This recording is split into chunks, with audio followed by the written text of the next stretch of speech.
Thiruvananthapuram വെള്ളറടയിൽ KSRTC ബസ്സിൽ നിന്ന് യുവതിയെ രാത്രി നടുറോഡിൽ ഇറക്കിവിട്ട സംഭവം വിജിലൻസ് അന്വേഷിക്കും. വെള്ളറ സ്വദേശി ദിവ്യയുടെ പരാതി KSRTC വിജിലൻസ് വിഭാഗത്തിന് കൈമാറി.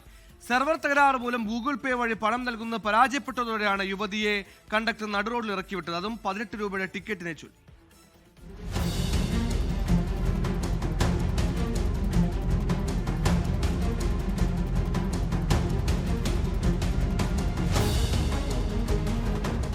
കഴിഞ്ഞ 26-ന് രാത്രിയായിരുന്നു വെള്ളറട സ്വദേശിയായ ദിവ്യയെ കണ്ടക്ടർ ബസ്സിൽ നിന്ന് ഇറക്കിവിട്ടത്. കണ്ടക്ടർ മോശമായി പെരുമാറിയെന്നടക്കം കാണിച്ച ഡിപ്പോ അധികൃതർക്ക് പിറ്റേന്ന് രാവിലെ തന്നെ ദിവ്യ പരാതി നൽകി. യുവതിയുടെ പരാതിയുടെ അടിസ്ഥാനത്തിൽ സംഭവം KSRTC വിജിലൻസ് അന്വേഷിക്കും. അന്വേഷണത്തിന് ശേഷമായിരിക്കും തുടർ നടപടിയെന്ന് KSRTC അധികൃതർ അറിയിച്ചു.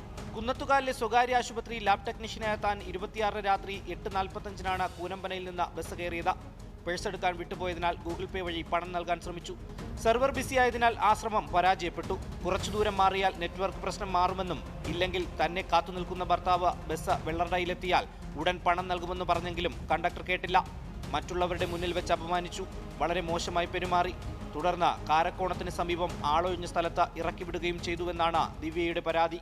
24 തിരുവനന്തപുരം. ലോകത്തെവിടെയായാലും ഏത് സമയത്തും 24 വാർത്തകളും ഓഗ്മെന്റഡ് റിയാലിറ്റി പാക്കേജുകളും എക്സ്പ്ലെയിനറുകളും വിശദമായി കാണാൻ ഞങ്ങളുടെ യൂട്യൂബ് ചാനൽ നിങ്ങൾക്ക് സബ്സ്ക്രൈബ് ചെയ്യാം.